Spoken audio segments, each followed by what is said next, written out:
There is a kind of wound that doesn't bleed on the surface, but it lives quietly inside you, growing heavier each time you tried to explain yourself to someone who was never truly listening. Maybe you remember those moments when you found yourself justifying every word, every feeling, every hesitation, as if your existence needed permission to take up space. Sometimes it feels like you were carrying a ledger in your heart, documenting all the ways you tried to be enough, all the ways you tried to prove your worth to someone who never learned how to receive it.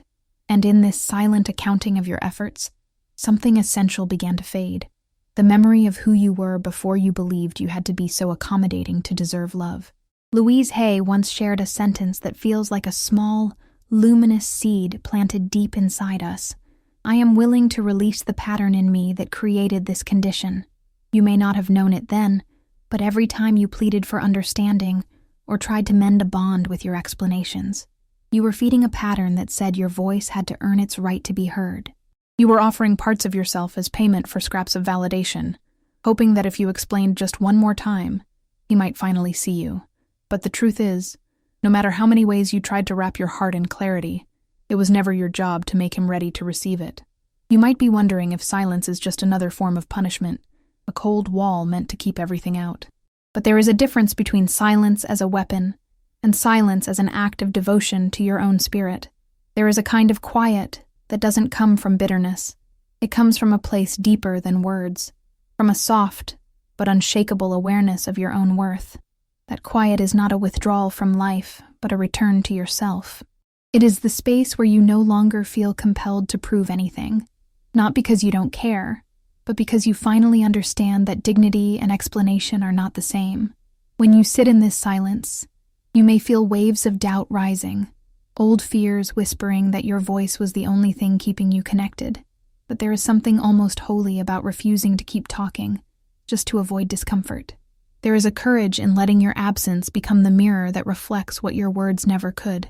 And in that mirror, you will start to see yourself again, not as someone desperate to be chosen, but as someone willing to choose her own peace over any temporary reassurance. Brené Brown often reminds us that vulnerability is not about sharing everything to earn love. It is about standing inside your truth without armor, without apology. The courage to stay open while no longer sacrificing your self-respect is a rare and quiet power. You are not unkind for stepping back. You are not cruel for choosing stillness over justification. You are simply listening to the deeper knowing that tells you, you are allowed to stop explaining. You are allowed to be. It can feel almost impossible to choose silence when your heart has been conditioned to believe that explaining yourself is the only way to stay connected.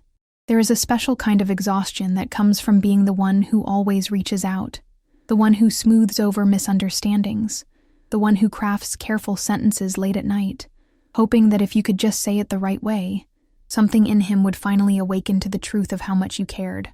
Maybe you remember the heaviness in your chest after pressing send on that last message, the way your stomach tightened while you waited for a response that never came, or came too late, or came in fragments that only deepened the ache. When you carry the habit of constant justification, it can feel like you are protecting the relationship from unraveling. But in reality, you are often protecting someone else's comfort at the cost of your own spirit. You have been taught that your feelings require explanation, that your tears demand an apology, that your longing needs to be repackaged as something smaller, less threatening, more digestible. And in doing this, you chip away at your own wholeness, until the woman staring back at you in the mirror seems almost unrecognizable, someone who has learned to translate her soul into careful footnotes. There is a quiet tragedy in this pattern, the belief that you must defend your right to exist exactly as you are, that you must narrate your every intention so that no one can accuse you of feeling too much, needing too much, wanting too much. You might wonder how you ever arrived in this place where the simple act of having emotions feels like a burden you must carry alone. And perhaps the saddest part is that you learned this somewhere, maybe as a little girl, when your tears were met with impatience or silence, or when your questions about love were answered with dismissive words that made you feel like your heart was inconvenient. Louise Hay, with her gentle wisdom, reminds us that this burden is not truly ours to carry. I do not need to justify my existence. There is something liberating in saying those words out loud, even if your voice trembles when you do. Because in the end, no amount of explaining will ever create a sense of worth in someone who does not value your presence. No length of apology will transform someone who is unwilling to meet you in the middle. The only thing it does is drain you, slowly, quietly, until you forget that you were never meant to spend your life proving yourself to people who cannot see past their own limitations. So what happens when you choose to stop explaining? What rises up in the space that words used to fill? Perhaps it is an unfamiliar silence, at first unsettling, like walking into a room you used to avoid. But within that space is the beginning of something that has been waiting patiently for you.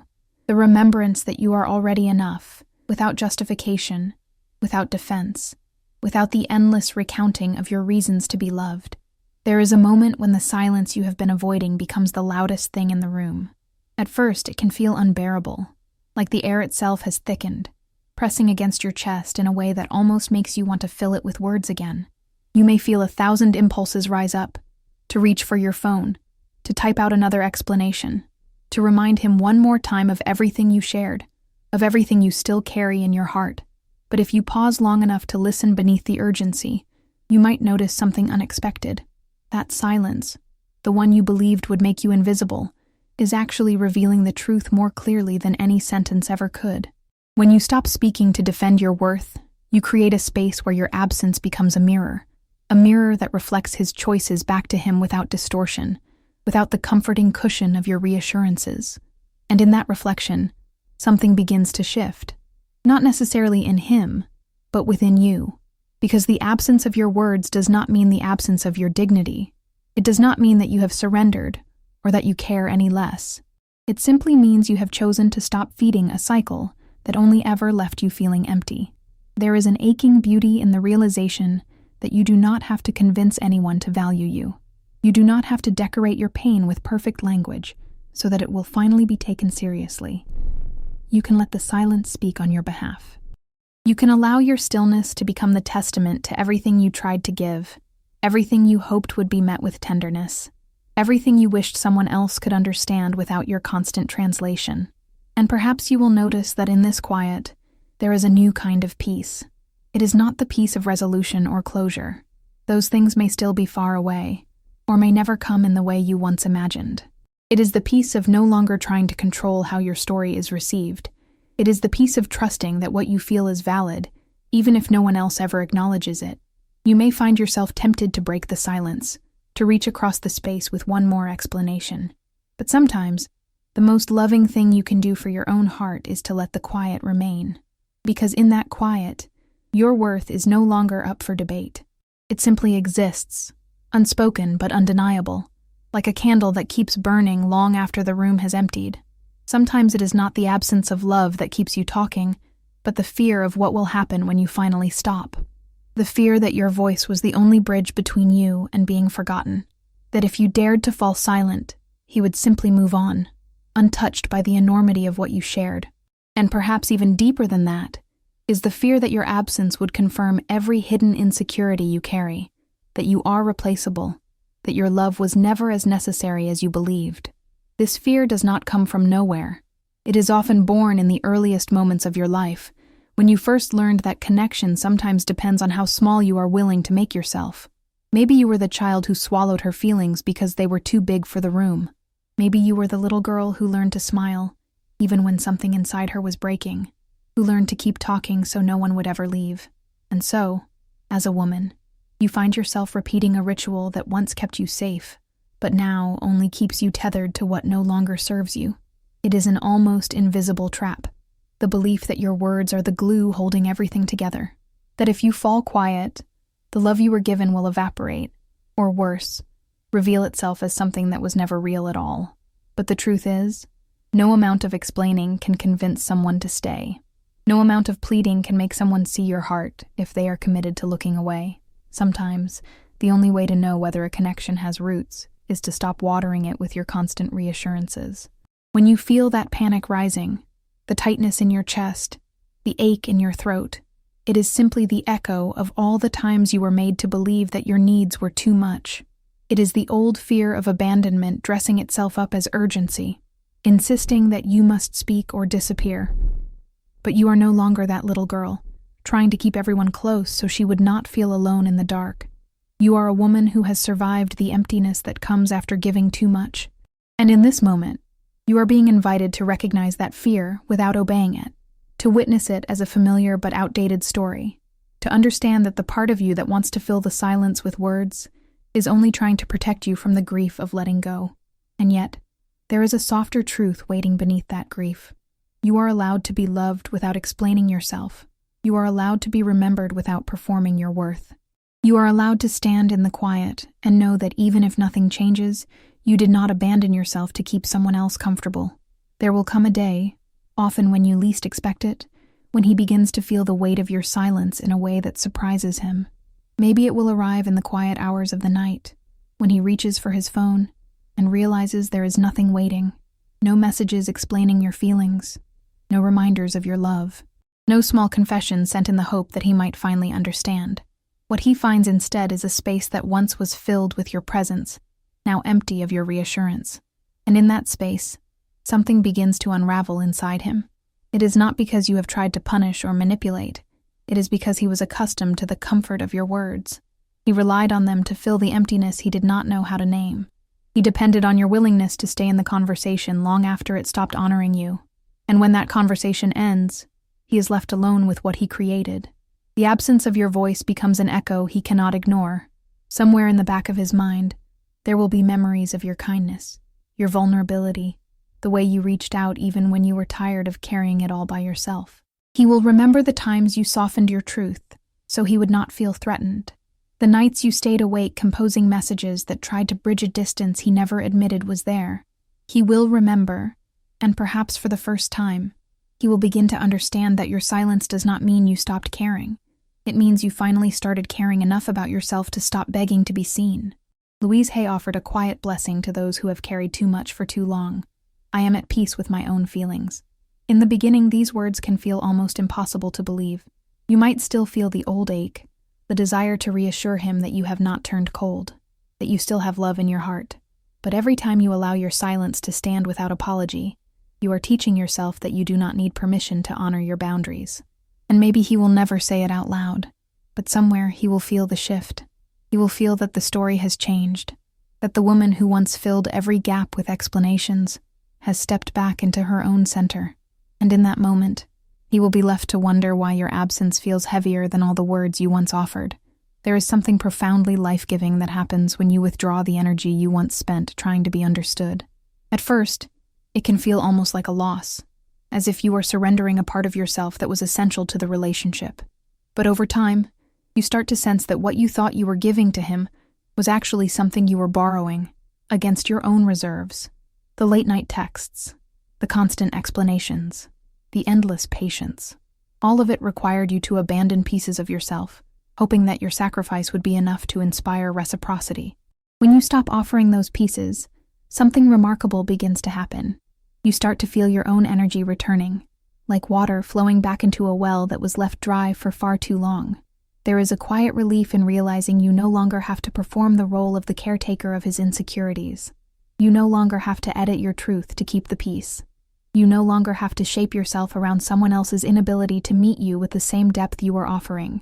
It can be tempting to see this as bitterness or detachment, but it is neither. It is simply the restoration of your natural balance, the place where you remember that your attention is a sacred currency. Louise Hay spoke about how our thoughts and energy create the conditions of our lives. And nowhere is this more evident than in love. When you stop watering a garden that never intended to bloom, you discover that the nourishment you were pouring into barren soil was never wasted. It was simply waiting to be redirected back to you. And as your vitality returns, so does something softer and more surprising. Compassion for the woman you were when you believed you had to give so much to be loved. Compassion for the way you tried, for the way you hoped, for the way you kept showing up even when every part of you was exhausted. You do not have to judge her or regret her. She was doing the best she could with what she knew. But now, you know something different. You know that you are not here to convince anyone of your worth. You are here to embody it, quietly and unapologetically. This is what it means to reclaim your energy. It is not about punishing someone for failing to cherish you. It is about finally remembering that you were never meant to beg for the love you are ready to give. And in this remembering, There is a freedom you may have thought was out of reach, the freedom to belong fully to yourself. There comes a moment, often quiet and unceremonious, when he realizes that something fundamental has shifted in you. It may be the softness in your voice that no longer hides an undercurrent of urgency. It may be the steadiness in your eyes that does not flinch when he pulls away. It may simply be the absence of the old patterns, the ones that used to reassure him that no matter how careless he became, you would always be there to close the distance. And in that realization, he begins to understand that the woman he thought he knew has changed in ways he never anticipated. This transformation is not loud. It does not announce itself with anger or accusations. It arrives like dawn, gradual, undeniable, illuminating everything it touches. You have become someone who no longer confuses love with self-abandonment, someone who no longer measures her worth by how willing she is to tolerate neglect, someone whose silence is no longer a plea, but a declaration of self-respect. He may look at you and feel a confusion he cannot articulate, because he remembers the version of you who would have done anything to keep the connection alive. He remembers the woman whose heart was so open it sometimes hurt to witness. And now, in the space where your need once lived, there is only calm, not indifference. You still feel deeply, but your feelings are no longer seeking approval. They are simply yours. Perhaps he will test the boundaries, reaching out with familiar words, trying to see if you will return to the dance you once shared. Perhaps he will say he misses you, that he has been thinking, that he is sorry, and maybe part of you will still long to respond with the same tenderness that once defined you. But there is a deeper knowing in you now, a knowing that cannot be undone. The woman you have become is not here to prove her value. She is not here to perform devotion in the hope it will finally be reciprocated. She is here to stand in her own light, to trust her own heart, to honor her own silence as the most honest expression of her transformation. And whether or not he ever understands what changed, you will know this. You did not lose yourself this time. You found yourself in the place you were most afraid to look, the space where you no longer need to be chosen to feel complete. There is a quiet irony in how absence can become more powerful than presence. For so long, you believed that if you stepped back, you would disappear from his thoughts, that your silence would be a kind of erasure, proving you never mattered as much as you hoped. But when you finally stopped reaching, when you no longer filled the empty spaces with your explanations and reminders, something unexpected began to happen. The absence you feared did not make you small. It made you unforgettable. He begins to notice the gaps where your attention used to live, the morning messages that no longer arrive, the thoughtful questions that once made him feel seen, the softness of your concern that used to wrap around his indifference like a blanket. And without those small gestures, the comfort he took for granted slowly dissolves. He may not say it outright, but something in him feels the difference between your presence and your withdrawal. This is not about revenge. It is not a strategy to manipulate or provoke regret. It is the natural consequence of reclaiming the parts of yourself you once gave so freely. When you no longer perform the role of the constant caregiver, the one who never stops trying, it becomes clear that your love was never the problem. It was the imbalance, the way you carried what he refused to hold. And now, in the stillness you have created, he is left to feel what you felt for so long, the uncertainty, the emptiness, the uneasy awareness that someone's devotion cannot be assumed forever. Perhaps for the first time, he will sit with the understanding that your patience was not endless, that your giving was not without limits. And in that understanding, he may finally see the shape of your worth in a way he never could, while you were always available to remind him. But this is not a moment to gloat or harden your heart. It is a moment to recognize that your silence is not a tactic, but a testament. It proves that you have learned the difference between love and self-erasure, that you have chosen to honor your own healing over the comfort of staying in a place that kept you small. And as he begins to feel the loss of the attention he once expected, you will begin to feel the quiet arrival of your own freedom. There is a kind of sacredness in choosing to stay silent until you are truly ready to speak again. It is not the cold silence of punishment or the strained quiet of resentment. It is the spacious stillness of someone who has decided that her voice deserves to be used with intention, not urgency. In this stillness, you are not withholding connection out of pride, but creating space to feel the full truth of your own heart without interruption. Sometimes, people mistake this kind of silence for indifference. They think it means you no longer care, or that you have hardened yourself against love.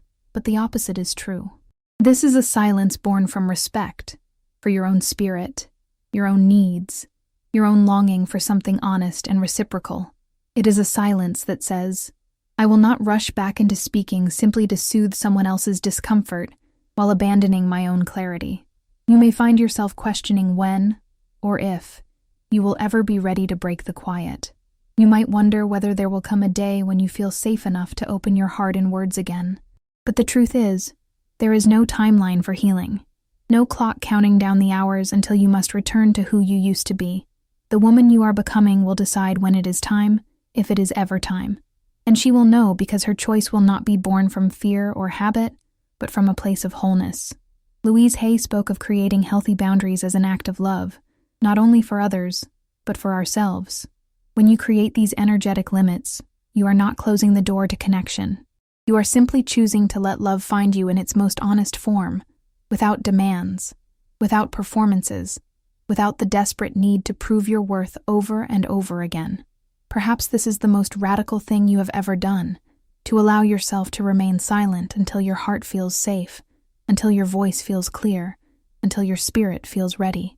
In that space, you will learn that you never needed to hurry your healing to make someone else comfortable. You never needed to abandon your own timing to protect someone from the consequences of their choices.